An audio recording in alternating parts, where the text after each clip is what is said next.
مرحبا بكل المتابعين الكرام في هذه التغطية الخاصة باللقاء مع المنتخب المغربي ومنتخب الجزائر السيدات في الجولة الثانية من نهائيات كأس أفريقيا بالمغرب 2026. لقاء اليوم المغرب ومنتخب الجزائر ينطلق في تمام الساعة 9 مساء بالتوقيت المغربي الجزائري والتونسي. لقاء يمكنكم متابعته عبر قناة الرياضية المغربية تي ان تي وعبر قناة قنوات بي سبورت القطرية. ما هي توقعاتكم عن المقابلة بين المنتخب المغربي ومنتخب الجزائر اللي كيقوده المدرب فريد بن ستيتي، وأيضا المنتخب المغربي الذي يقوده المدرب الإسباني خورخي فيلدا؟ فإن شاء الله نتمنى التوفيق للمنتخب المغربي في هذا اللقاء هذا، ولماذا الفوز على المنتخب الجزائري في مباراة قوية لجميع الفريقين في الجولة الثانية على ملعب مولاي الحسن بمدينة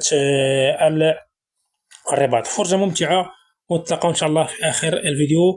شكرا لكم على حسن المتابعة، ودعمونا بالاشتراك ولايك القناة يصلكم كل جديد.